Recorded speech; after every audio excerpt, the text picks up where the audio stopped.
Welcome, welcome, welcome. This is Save the Girls Live, talking with the girls. So we are here today. We have our special guests, Miss Valerie and Miriam Nath.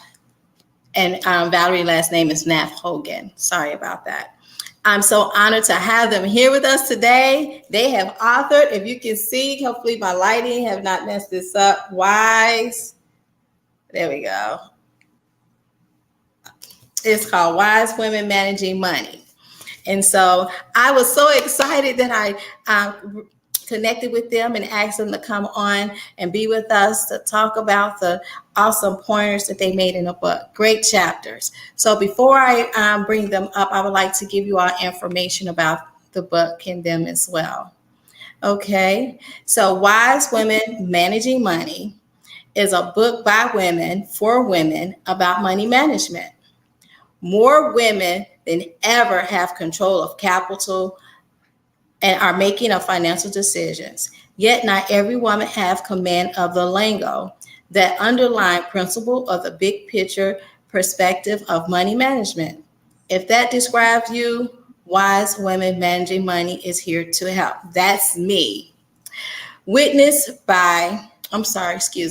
by a mother-daughter team. This book is uniquely positioned to come alongside you and provide the financial overview you need. Miriam, the mother in the duo, has enough real-world experience to give her vantage outlook on life. As long-time counselor, she understands human needs. And as a widow, she knows what it means to be thrust unexpectedly into money matters. Valerie, the daughter, is an attorney, certified financial planner, and an expert in Christian philanthropy. Together, Miriam and Valerie combine their skill sets to answer your pressing questions about things like credit cards, managing debt, insurance, loans and contracts, budget busters, avoiding fraud, picking a financial advisor, IRAs, annuities, and Roths, kingdom giving, and much, much more. Whether you're newly involved in money management due to a career or life transition, or just want to be more knowledgeable about this important part of life, Wise Women Managing Money will take you will teach you the ropes and language anyone can understand. Don't let all the business jargon or technical terms intimidate you. Take control of your financial future and start managing your money in a way that honor God and allow you to do good with the resources He provides. I am honored to once again introduce to some and present to other Ms. Valerie Nash and Miss Miriam, excuse me, I'm nervous. I want to introduce Miriam Nath and Valerie Nath Hogan. I would like for them to share more about themselves and how they was inspired to write this book for women. Miriam, can you give us more about yourself? Sure. When I became a widow, I started a ministry to widows. It's widowconnection.com. And so often when we talk about, or widows would contact me, first they face the stuff with grief and depression and having to change things. And I get that. I've been through that. But the second biggest problem was finances. And I kept going to Valerie. And by the way, I'm old and experienced, and she's smart and she's articulate. But I would go to her about questions they had about wills and trusts or problems with investments or people trying to take advantage of them. And I kept going to her for wisdom to help the people I was connected with. And then we decided to do a video series, which we did in my family room with her dog wanting to be on film, which we did not allow. But we picked 26 topics, but we realized it's for all women. All women need to be financially astute and good stewards of their money. And I was in an event with the Moody Press person who had published some of my books, and he said, "Oh, that should be a book." I thought, well, Val and I have never written a book together, but we did. And it has had such an impact And someone might say, well, that's just one person. But that one person was struggling with something. And we talk their language because that's us. So I got a little long-winded there, but Val. That's fine. I'm Valerie Neff Hogan, attorney in CFP, and I do work quite a bit with Christian philanthropy and helping folks understand how to manage steward resources really well. And then to just fund God's kingdom work. So that's my favorite thing to do. And that's what I do all day, every day, just about. So love doing that. And so with Mom's Widows Ministry, she would kind of stick her head over the backyard fence and say, Val, I think this is fraud. Or, what about this lady? And I'm getting so many questions. Right on the heels of grief comes financial issues most of the time. So we decided to get caffeinated and get writing this book. So we're thrilled to be on with you, Yolanda. Thank you for having us as your guests today. So we're excited. Thank you. You're welcome, and thank you all. I was blessed with your book, Wise Women Managing Money. I've put together a workshop at work for the staff, and we had 3 different topics, and the volunteer who facilitated that course gave your books away. And so I happened to be one of the ones to get a book, and I read the book, and I was so empowered that it actually began to change. It actually transformed my life. Like the whole world needs this book. Every woman needs to have a copy of this book. I used to be a doula for 11 years. And if it was up to me, every woman, every couple would have to attend a mandatory parent class before they're discharged from the hospital. I think it's very necessary because it's new. I say that to the reason why I bring that up. I feel that every woman should have this book before they leave home. This is something I think a mother and daughter should sit at the table and read together and discuss because it's principles that should be applied. So as I read the book, I've also began to prepare for, I'm a breast cancer survivor, and I had my first event, yay, last year in October. And when I spoke to the guests, I had this book in my hand. And I spoke about the things that was in this book. Because you don't know what you don't know until you don't know what you don't know. And I talked about we should have a will and trust. We should have a power of attorney. Thank you. Yes. Yeah. We had attorneys sitting in the audience that was validating the things that I was sharing that I read in this book. We had a young lady that worked in a hospital that was validating what I was saying about having a power attorney for health. Then she mentioned, and by the way, you should have a power attorney for finances. So this here I have been talking about to everyone, my family. I even have on Say the Girls app, I start using this platform to talk about the importance of a will and a trust, the importance of having insurance. And to have you all be here today, I'm overwhelmed with joy that you all said yes. And I thank you all for not just saying yes to be on this platform for Say the Girls, but writing this so men and women all over the world can be empowered. Yes, it's written for women, but some men need to know this information as well. Me too. We're honored. Well, and one of the people that endorsed the book, Jerry Jenkins, who is a guy, said every man should read this book. But also, we have a chapter in there for couples because if you are married, you need to be on the same page. And we even say, talk about this before you marry. Because if Mr. Spender marries Miss Spendthrift, there are going to be problems. And in fact, this can be a big problem. So we talk about all those things. It's kind of like there's no topic that you can't touch. And some people think, well, money's one of them. You don't. Oh, yes, we do. Because God talks after love in Scripture.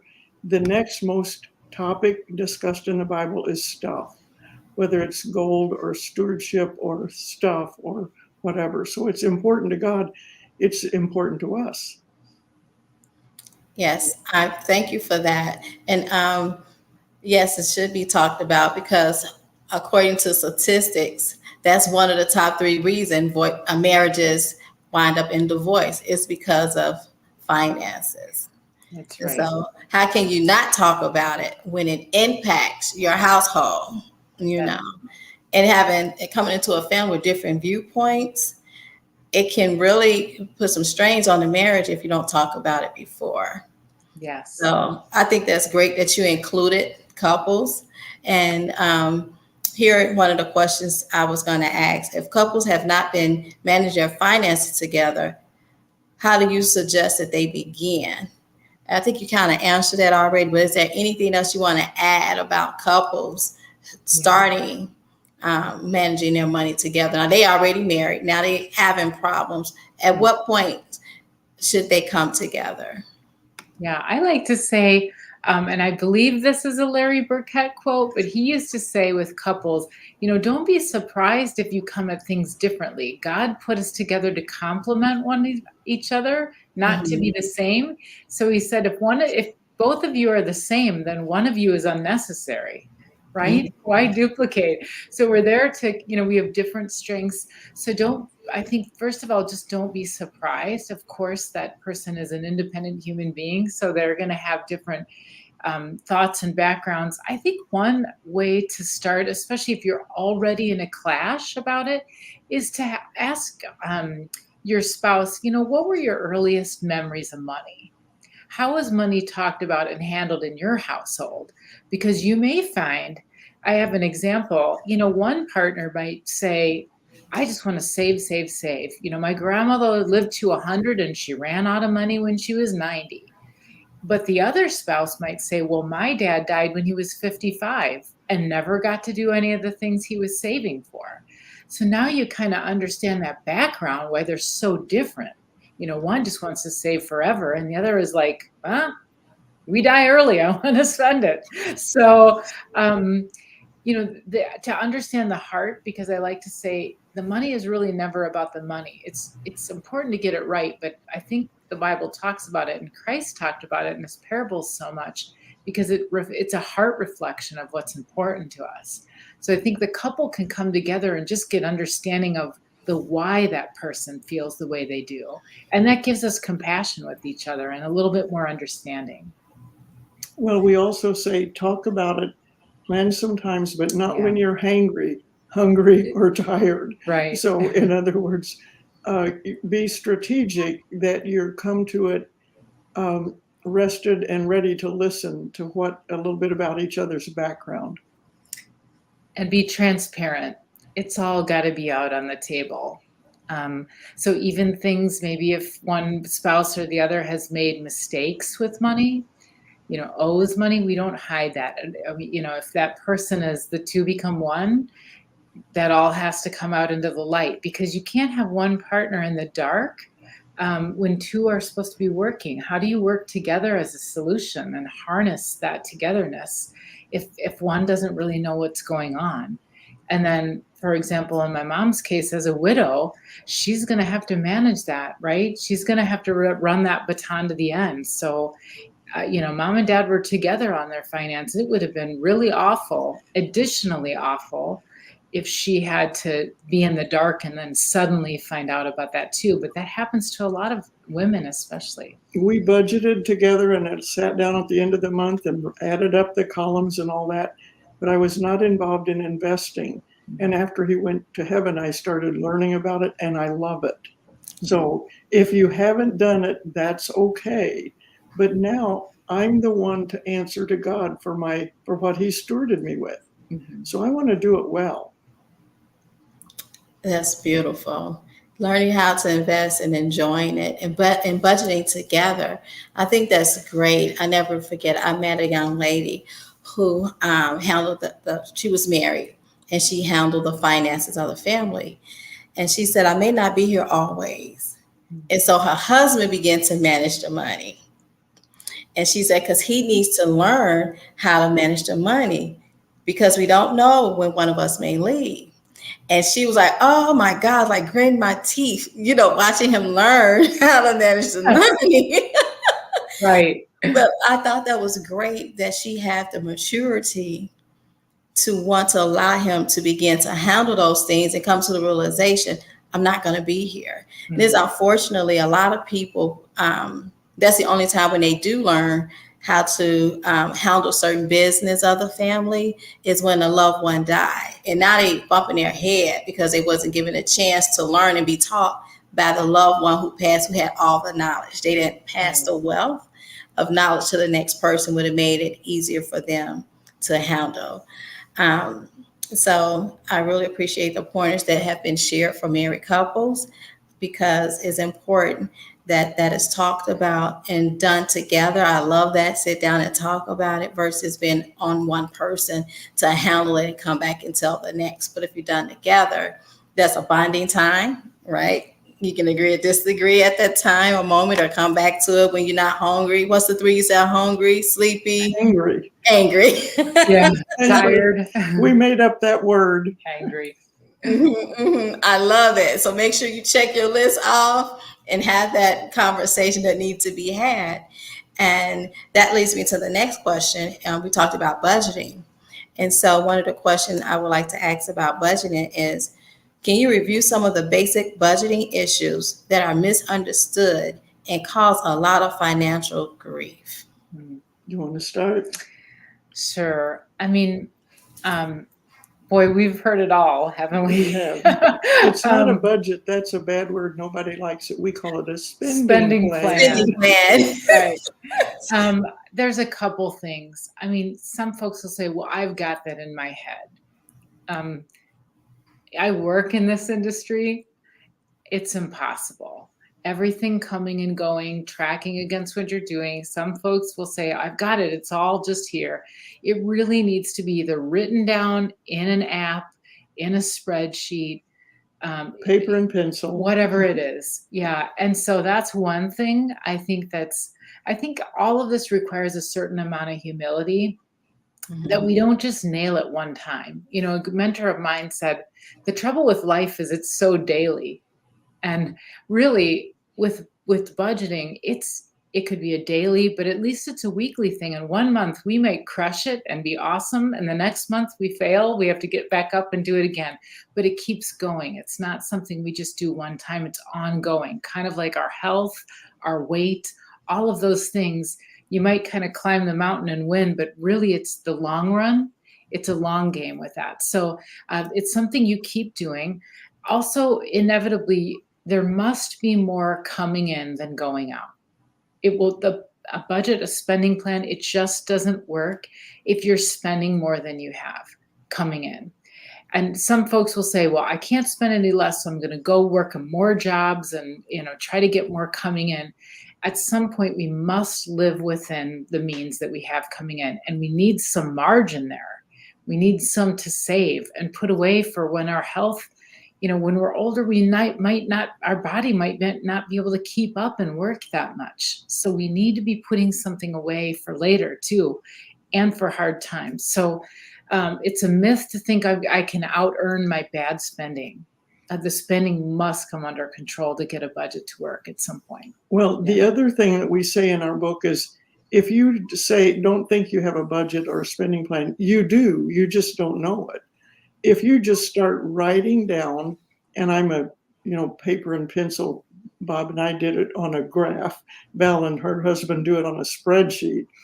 But if you just start keeping track of everything that's going out of your wallet, whether it's a drive-through coffee place, whether it's groceries, whether it's utility bills, everything that's spent in that month, write it all down and look at it and add it up.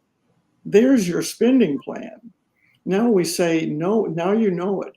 Then you own it and say, yeah, that's what I'm doing. And then we say, do you like it? Oops, I'm adding to my credit card debt every month.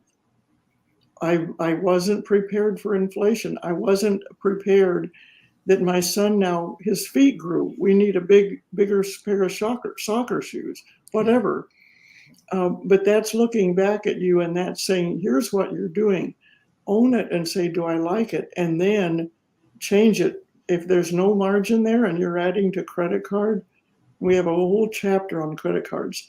here's how you turn that around and keep taking that little bite out of the elephant Yeah. till you've got. But Yolanda, that's such an important question. That's the Yeah. beginning of it. The spending plan is where we start to get a grip on what is kind of our reality, and then that's how we start to make changes. Yes, thank you for answering that question. I remember when I first asked my mom, I had bought me a home, and I had never done a budget, right? Because I was doing it in my head, or I would write it down on a paycheck to paycheck. I'm gonna pay these bills, and and it took me years. I'm not ashamed to say the last 4 years I have been consistent. I use a spreadsheet. So I went through trying to figure out what works for me. I tried Mint, I did Every Dollar, I did other spreadsheets, but I created my own that has been working for me. Good. Great, fabulous. Everything on it, you know. That's what matters. And I shared it with, so I work with parents, and I encourage them. So that's a requirement. Every parent that sit across the table from me, we have to do a spending plan, right? And to hear them say, no one have done this with me before. Now, that's not everybody's story. We can never put everybody in the same boat, right? But the population that I work with, no one have ever done it. They didn't recognize how much they may have spent on gas or fast food or on certain bills. And it's important to me that everybody that I have an opportunity to talk to, hey, you got a spending plan? I learned that from, right now we offer a course, budgeting once a month for our parents, and Heartland Alliance facilitate that. And they introduced me to the term spending plan. Good. That's great. Budget, but she said spending plan. So moving forward, I would say spending plan. Right. Yeah. Yeah, that word is much softer, friendlier. People run when they hear budget, like, That's right. That's right. Yes. So I really appreciate you sharing those tips about budgeting, starting. And it's a process. I didn't get to being consistent having a budget, right? I had to figure out what works for me. Mm-hmm. And it took years for me to figure out to even be consistent. And even when I started, I still didn't have it all together, Oh, yeah. And still to this day, I'll still be working. I was like, okay. But I know what's going in. I know what's coming out. I know what I need to do if I feel like I'm going to be short a check, like, okay, budgeting to zero. And those are the type of things that is important. And I'm glad I have the opportunity to empower others who have never sat down and did a budget before. And that is why this book is so important, because you're empowering people on topics that they may have little knowledge or no knowledge about, or maybe very knowledgeable, and there's a refresher and a checklist for them. And one of the other questions I would like to ask is, would you describe what this means, generous to God? In your perspective, is this the same as financial giving? Generosity to God, sorry. Well, and Valerie's the expert on this, but I'll jump in with my non-lawyer. But the Word of God said everything belongs to the Lord. The cattle on 1,000 hills. It's all His. He just loans it to us to steward wisely, Matthew 25. So it isn't like I'm going to try to be generous because I'm giving to an organization, my church, Widow Connection, whatever. No, it's God's. So how do I invest that wisely? And yes, I live on some of it, but then I want to promote God's kingdom with very good organizations that are honoring God. And you look under the hood, because they are not all exactly what you might think. But it's all God's to begin with. So you start with that. So it's generosity is because it's all God. So you're just putting what He's entrusted to you in a wise place. Now, here's the expert. Well, I don't know about that, but I mean, on the one hand, it's impossible to be generous to God because it's all His. But I believe, He owns all the things. So it's not the things He wants. It's us, right? He wants our heart. He wants our love. He wants our obedience. And so, I mean, I look at it as how can we be generous to God with our budget? We can lay it all in front of him. In fact, I tell folks, lay your calendar and your budget out and pray over it. Open it up on the table to God and say, this belongs to you. What would you like me to do with your stuff and your time? Because it's yours. So I think it's a heart position where we're really acknowledging his lordship in that. And that's, I think, how we start with that. We're really reflecting his generosity. He is a generous God, right? He gave himself, he gave his son. So we become more like him when we realize who he is, what he's done, and just look at the parts in our life that we're holding on to a little tightly. We say mine, and releasing that and really acknowledging that it's his. I think in a sense, that's how we can be generous to God. Thank you for sharing that. As you all was sharing about generosity to God, I heard a story that came up for me, and it was a young man had given someone $100, and he asked for 10, and the didn't want to give 10. The younger person was like, no. He was trying to get him, well, I just gave you $100. And if I ask for 10, you still have 90. You still have the majority to spend on whatever you want. And it's important that we be generous. And Malachi come to mind because I am a giver. I do believe in tithe and offering. It talks about he rebuked the vow for our sake. We can't outgive God, you know. I think it's very important that we include that. That's actually part of my budget. It's a line item on my budget. That's good. On my spending plan. It's a line item on my spending plan. That's right. Good. So, yes, it's a top matter of fact, the first line item on my spending plan. Because I grew up attending church. It was always about, not always about, but they always taught about giving. You can't outgive God, So I think it's very important that we give. And you mentioned look into giving. How do you want to give? Like, do you want to give to your local church? That if you want to do more than that, what organization do you want to give to? What vision you want to support? To just give generous unto the Lord and allow him to lead you in that area is very important. Well, and I would just add one additional little point, and that is that we don't compare with other people. So, for instance, my clothing budget, and I worked in public high schools as a counselor, we could wear business casual, the same thing all the time. 5 outfits max would do. Valerie's a lawyer. She's in totally different settings than I am. And there's an expectation of her in terms of professional suits and all that. So we don't compare, and we don't look at someone else and say, oh, blah, blah, or what are they doing with that? Or that's everyone answers to the Lord only. Right. Our giving might not be the same as somebody else's or our abilities, but each of the stewards that were entrusted with talents had different amounts for different purposes. Mm-hmm. Mm-hmm. I'm glad you mentioned the steward, because I read in a book and it was talking about being able to manage the wealth once you receive it. And that stood out to me. It's like, okay, we want the wealth, but do we know how to manage the wealth?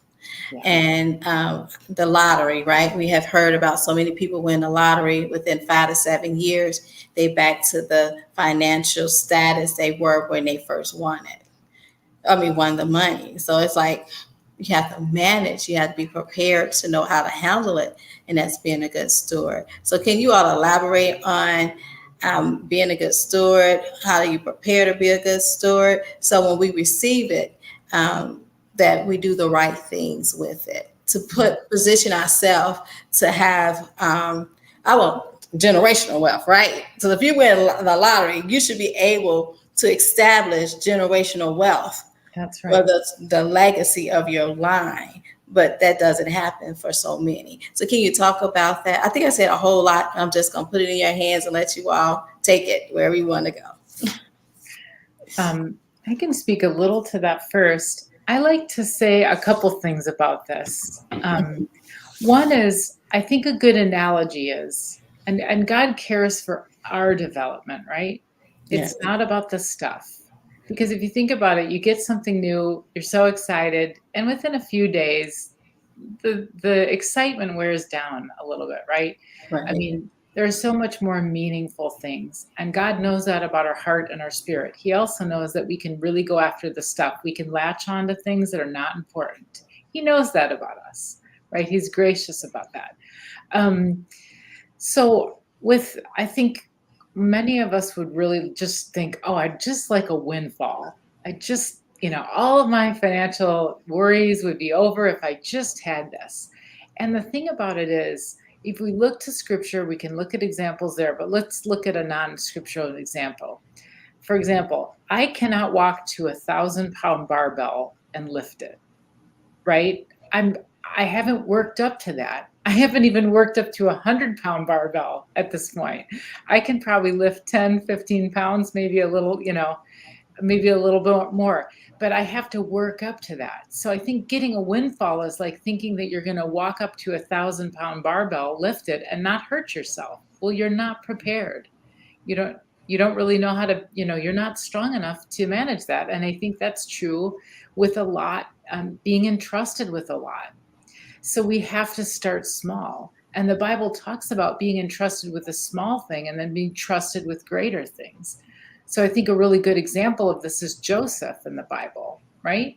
With his bright colored coat, he was a little, maybe if he wasn't arrogant, we don't know about it, but he was maybe not wise in displaying it to his brothers, right? And he had to really go through it. He was in the pit, and then he was managing more in Potiphar's house, and then he was in jail, but then he went to managing so much in Egypt. But I mean, God really forged his character over the long haul before he was stewarding all of Egypt's wealth. And that was a lot of the world's wealth at that time. So but God really had to work on him quite a bit. And so the thing is, he had the power of character at that point to put away for lean years and to be able to be generous with other countries and keep them away from starvation. Not use that all for himself and say, hey, let's build a bunch of gold statues of me. He was stocking grain for others. So there's so many different things we could talk about in here, but the Bible talks about gaining little by little, and money that comes quickly to us, we don't value it and also know how to steward that well. We don't have practice, so we practice and gain little by little, and we get better and better at managing money and better about knowing investments. And I think then we can walk up to that big heavy barbell and we're ready for it because we built the character to match it. Well, and the contrast is the rich man in the New Testament who had a lot of wealth, and he built more barns to spend it on himself. So what Valerie was saying about the heart, where was his heart? It's all mine. I'm going to do more for me. And I would say, Yolanda, another thing that I want to say in empathy and with everyone listening, our culture doesn't follow any of this. The culture says, buy a bigger house and maybe you can afford that mortgage better in 5 years. Take on debt. Our government does that. Everything says credit card, just run it up. In fact, our bank, the stuff that comes to me on my internet for my bank is like, oh, get more points, use this card, use that card. So it takes a lot of counter cultural heavy lifting to say, no, this is what's coming in. I'm going to not allow my spending plan to use more than 80% of that because I have to have margin in case of inflation or a surprise. And I want to be able to give generously. And we don't say a percent in there. People can go to scripture, but we say it's God. So you make sure you honor him. Right. I think another thing, so I'll give you another untrained example with people that get a windfall. So let's say someone hits the lottery, gets $1 million. So they go out and buy $1 million house. Mm-hmm. Well, how are you going to pay for the property taxes on that?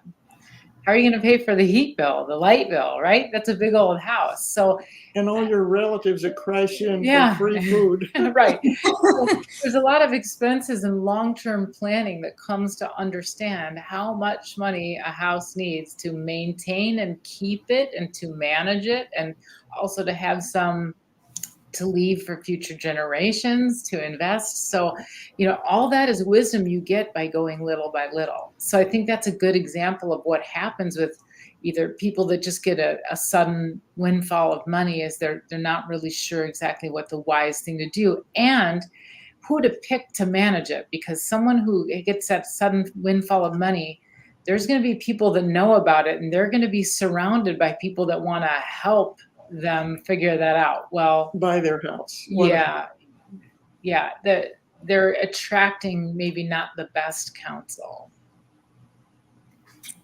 Thank you. Hold on one second.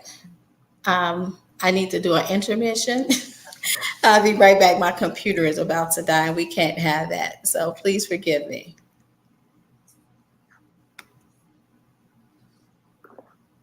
I'll be right back.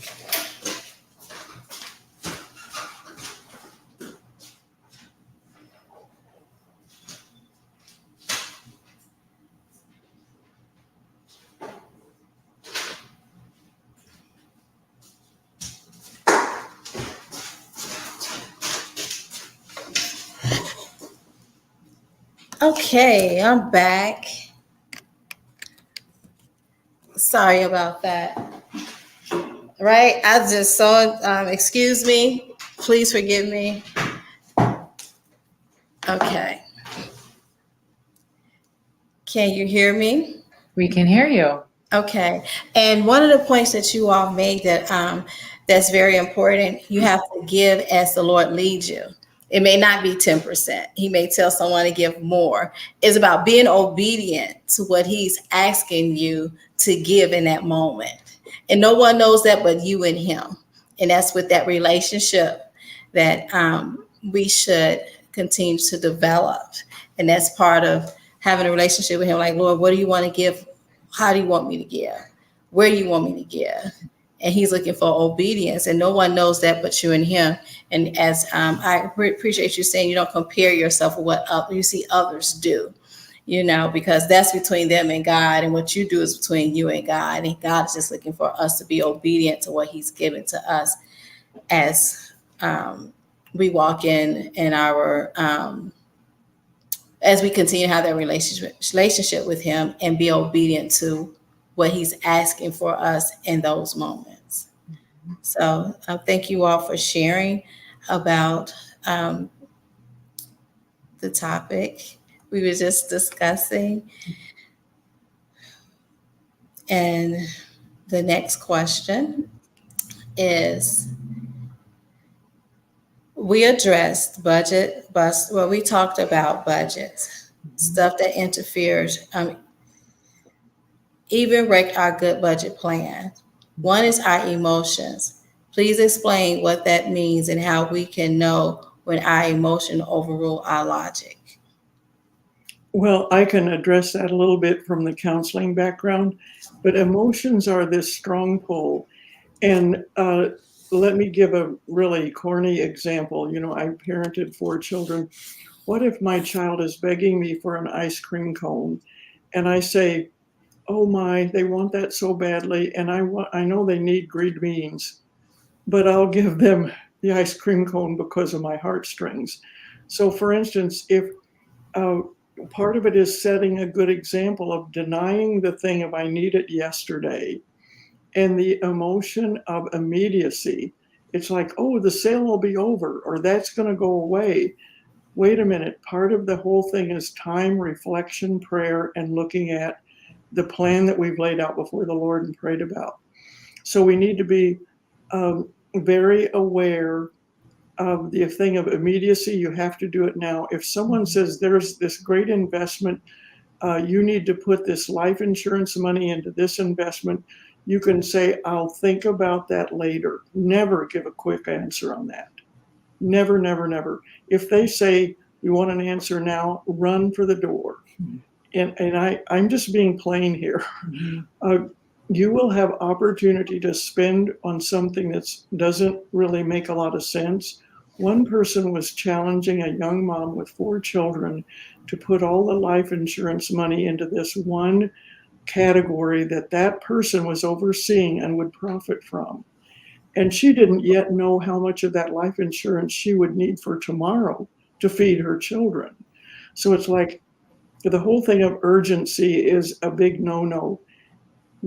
Like you earn it little by little and you can invest it little by little and use it to spend it wisely. Another thing is this whole thing of envy. Our heart wants to compare ourselves to neighbors, kind of car you drive, the kind of house you live in, the neighborhood, your zip code, whatever. That is irrelevant to God. But there's so much pressure in our culture to do that. And here's where I think the priority of prayer is so important for a couple to pray together over their finances, for me as a single person to pray over my finances. And we talk about in the book of having a board of directors, 6 people sitting around the table that advise us. And one person is smart on finances and has our well-being in their mind.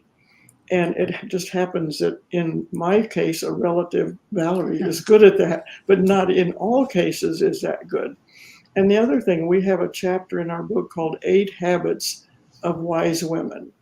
And these are 8 habits that if you do these, that is going to kind of break the emotional heartstring. And you say, this is my habit. This is what I do. And I would say even put that on your screensaver of those 8 habits, because these are the ways that you can, in a practical way, keep honoring God. Oops, I fell off the exercise thing this week, or I fell off the budget thing this week, but I'm back to the habit. This is what I do.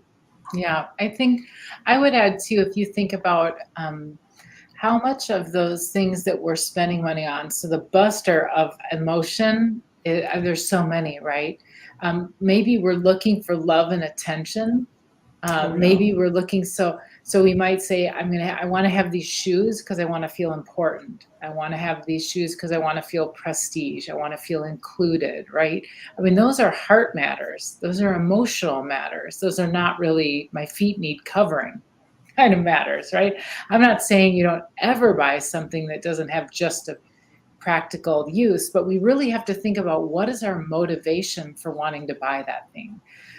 Do I want to buy a car I can't afford, but it's going to make me look important when I drive in, and I'm not feeling very important right now? Or maybe there's someone in my life, a family member, that's not paying attention to me, so I'm going to try to buy their love with giving them gifts or loans or something like that. Well, that's the loan is a separate thing than the emotion of wanting that person to love us, right? So just that all gets mixed up. You've heard of people doing retail therapy, right? They don't feel happy, so they go to the mall. Well, I guarantee they don't get happy when they open the bill when they've done that too. So now they're doubly unhappy, and they have a bunch of stuff they probably don't need.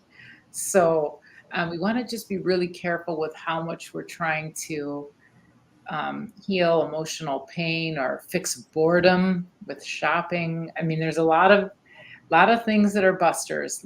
Listening to the culture is saying, get more, look better, get skinnier, get tanner, go on vacation more, whatever it is, right? And it's just more. And we have to have a way to just dial that down. Love oatmeal.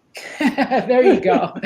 Mom says, ride a bike and eat oatmeal. Those are her transportation and food budget solutions. So, but the example we set, Yolanda, you talk about your children. I talk about my children, and I think of the example that is set. And I remember my family growing up was really poor and eventually went bankrupt and lost the farm. But I also saw different things that happened that led to that. And maybe I'm a little over scrupulous and get a little too freaked out about buying an extra bag of potting soil because it's $5 a bag. Right. But so I have a bit of baggage there, but I want to set an example, and my husband and I set an example for our children that we didn't spend beyond what we could, and they rode around the country in a conversion van instead of getting on a plane and flying to the West Coast. But it's okay. Yes, it is. And it's very important we learn to live within our means and being true to oneself. I'm a grief recovery specialist, and they call those stirrums, like shopping, like those things we use it to cope. Like let's deal with the real issue of the heart, matter of the heart, instead of putting a Band-Aid over it. Until we deal with the heart matters, we will continue to make bad decisions. So I appreciate you all bringing those busters out and talking about them so we can pause. Sometimes we let life live us, and we just going and going and going and don't pause. Just pause and reflect. I think I heard that mentioned earlier about reflecting. And it's important that we learn to reflect, pause, reflect, so we can make better decisions. And Absolutely. yeah, go ahead. I'm just agreeing with that wisdom, taking it in, because it's great wisdom. Pause and reflect. Take a minute. Don't be making things in that daily rush or hurry. That a lot of bad decisions are made that way. Yes. So I have one last question, and after that question, I would like to ask my last question. And after you answer that question, I would like to ask you all to be thinking about what do you want to share with the world on this platform that they can continue to be the best version of them. I mentioned the power of attorney for health. That was one of the things, the will and the trust. Those some of the things that I got out of the book. Power of attorney health, I heard about it because I went to Cancer Treatment Center of America. Didn't know what they was talking about. I don't even remember the term they used. And I didn't go and talk to them about that until last year. Book. What do you mean? They were talking about power of attorney for health. I was like, that's what they're talking about.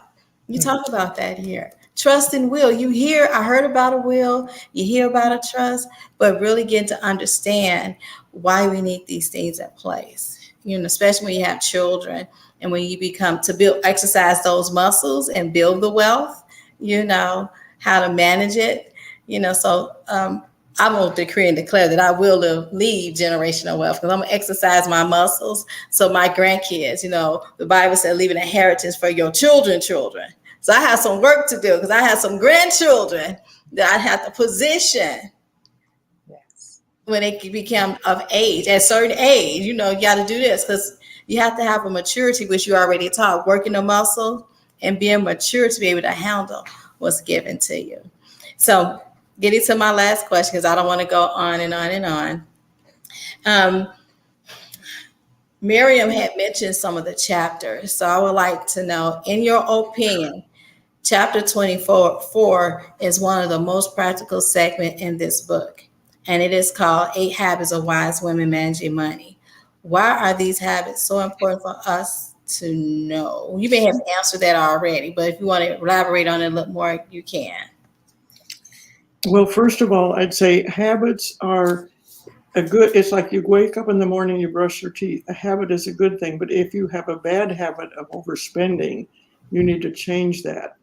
So Val's going to just read through them quickly, but I think you'll grasp that if you grab onto those and practice them, you've got some real teeth in what God wants to do with what he owns and has entrusted to you. Yeah. So we acknowledge all we have is God's on loan to us to steward. That's one. We take responsibility for our finances. We create a spending plan based on our income and values. We prioritize money management, health as an indicator of our heart. We do not make excuses about our finances. We take personal responsibility for all financial actions. We regularly revisit our spending plan and revise with wisdom, and we're generous with kingdom purposes. So you're going to hear 2 big themes in there. God is involved with us in this, and personal accountability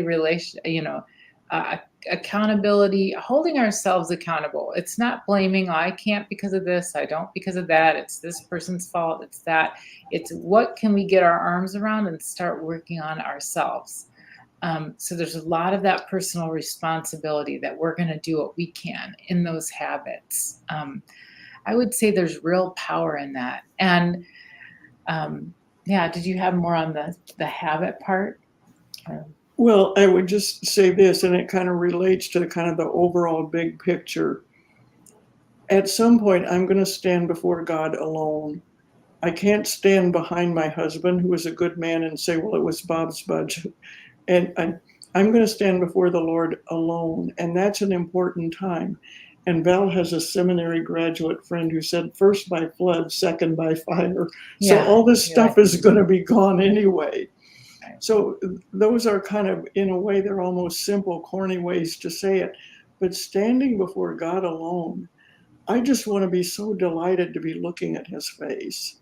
I want that to be my overwhelming thing when I am before him to be accountable. Yeah, and a couple things about what would I like to let people know. A lot of people feel hesitancy when they hear financial terms. That's why we put the part about the jargon, especially women who have not done the finances before and maybe generationally have not known about financial matters. A lot of people feel embarrassment about that, a little bit of shame. Maybe they've made bad spending decisions in the past, and so they just kind of don't want to look at this category or don't want to talk about this category. But that really inhibits our growth. And those, fear, shame, lack of confidence, none of that serves us going forward. I've been around the financial and budgeting industry and ministries for decades now. I have never met a single person that said, I crush my budget all the time. I've got it on lockdown. It's all good. I'm a master of my budget. I'm a master of all my investments. There's nothing new I need to know. I've got it all. So we all share that. I think we all kind of feel like, oh, that other person knows more than me. Well, they probably have things they're not confident about either. And they probably fall down and need to get up with their budget and with their investments on a pretty regular basis. Most people that I've met have. And I mean people with little and people with tons. So I think there's a hesitancy to want to talk about these things. Maybe because there's a little bit of embarrassment and shame. And I would just say, throw those off and move forward into greatness with our God, right? He's more interested in, us moving toward him and moving toward, he's not looking for perfection. He's looking for that heart position of, we just want to honor him in this. So it also takes a little bit of humility to say, hey, I've messed this up a bunch, but I want to be different. I want to do something new. And what you'll probably find is the person you're talking to is like, yeah, me too. So I don't think they're going to be, oh, well, I've never had that problem before. Most people have. Well, and if I can add a little practical idea, she said most women aren't familiar with some of the jargon. And here's a picture you find in the book. It's a toddler, a teenager, an adult. And I said I loved learning about investing, but I didn't know what small cap, mid cap, and large cap were. Well, it's very simple. We put it into our terms. Small cap company is a toddler. Mid cap is a teenager. Large cap is an adult. So a small cap is a new company. And what's going to happen? They're going to fall down. But they have a potential for a lot of growth. So let's buy this newfound Apple stock decades ago. But then you have the large cap like the Procter and Gamble's. We're making no recommendations here of what to buy. Just examples, right? Procter and Gamble, Kimberly Clark, some of these, okay, are they going to grow fast? No, but they're going to pay a dividend because everybody's got to buy shampoo, everybody's got to buy paper towels. And we had insisted on a lot of pictures in the book. I said, we need a picture of a toddler, a teenager, an adult. When you see that related to investing and compare what's going to happen, you say, oh, I understand more what my goals are and what my needs are and my risk tolerance is. So enjoy the pictures. Yeah. And it's all learnable. It feels very overwhelming, I think, at first, just a little at a time. It's fun. Yes, I love the book, and I want to go back and reread it again, um, and do my checklist again. I was sharing before we went live about the what is it? The Power of Attorney for Health. I have created it, but I didn't complete the process. What is the complete process? Having it on my doctor, giving it to my doctor to put in my medical records. The 3 people that I listed to make sure they have a copy in their phone. So knowledge is not powerful until applied. Yes. And so I want to encourage everyone to purchase the book, to read it, and implement the steps that they have in this book. In one recording, I said, we're most powerful in our death. And the young lady said, explain that to me. Putting your house in order. So when you do expire, your family can grieve without worrying about putting everything together. How we're going to access the banking accounts. Who does she have a life insurance policy with? These are things families should talk about and know who is over what, who have what. Then it leaves less, hopefully it minimize or prevent confusion regarding taking care of the business. It's very important that we do this, especially for those that have children. You can't assume who you want to have your children will have them because you just had a conversation. The court can make that decision and will make that decision. The court can appoint, if you don't have a power of attorney for health, they can't appoint who would make the decision about your life. You want, I use the example, you want crazy TT that didn't like you to be given a power of health to say if you're going to stay on life support or not? Or do you want your children, someone that you love? So I go to the extreme, but these things that we have to take care of. Some people may have kudos to everybody who have their business in order. So this is I want to have them on the show. We'll have them on the platform with me so we can talk about wise women managing money. Women, we wear a lot of hats. We have always worn a lot of hats, from mom, daughter, business, just to name a few. But this one here, we definitely need to make sure we put our business in order. And the only person can evaluate that and assess that is you. So I would like for you all to share with our listeners. This will be posted on Save the Girls app, so you can look at it there. I will also share it on, once it upload, it's on my Save the Girls YouTube page as well. And I think I definitely want to post this on my Facebook page. And ask everyone to share, because this is valuable information and get you to thinking. We can't be afraid to talk about money management, and we can't be afraid to talk about life after death, life after our death. Mm-hmm. So let's get our house in order so things can be a little easier on our family when we go. Yes. Can never take away the grief. Grief is going to be there. Right. But they can grieve in peace, knowing the business was taken care of. So, and I want to give you all opportunity to give closing remarks. And also, can you tell everyone how they can purchase the book? Yeah. Well, first of all, it's available on Amazon. That's the easiest way. Mm-hmm. And you can order it in some other ways. There may be some Christian bookstores or whatever. Mm-hmm. But I think Amazon, that's a quick way, and it usually has a nice little discount. Mm-hmm. But I would also say the one thing I would say that I would like people to remember is 3 little words: it's all God's. And there's a couple different ways people can get resources. They can get the book, like Mom said, from Amazon. Moody Publishers is our publishing house, so they did a great job. Also on the wisewomenmanagingmoney.com website. So that has videos. That has a video for every chapter, wisewomenmanagingmoney.com. Right, so they can actually, there's a link to buy it there.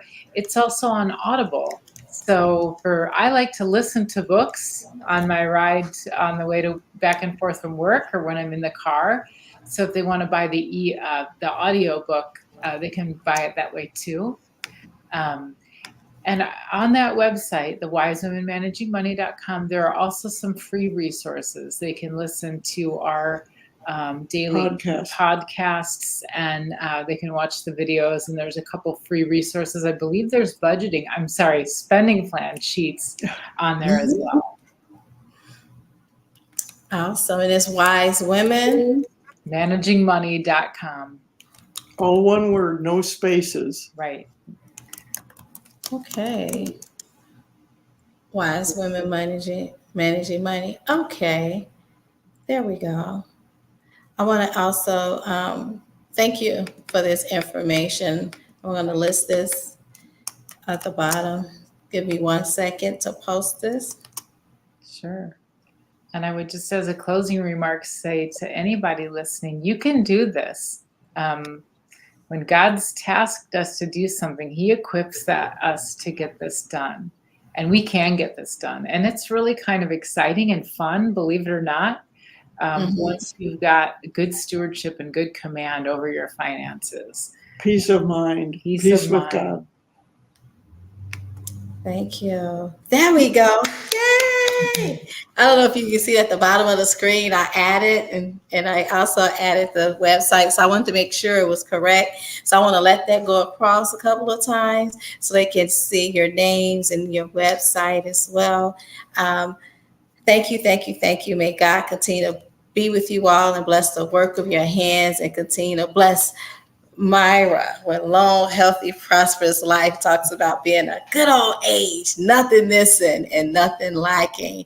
So thank you for being women of wisdom and sharing. Thank you, Yolanda, for having us on. Yes, thank you.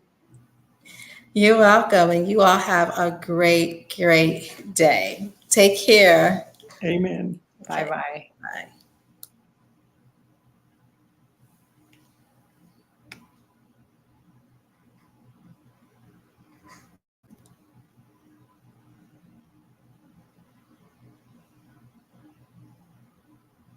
Please visit their websites. Please put your house in order. We are powerful in our death when we have life insurance. First, power attorney for health, life insurance, a will, a trust, an estate.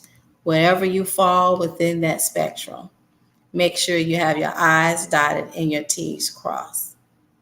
Get a partner. Someone can hold you accountable as you walk your financial management, money management journey. Bye. Ladies, this is for you.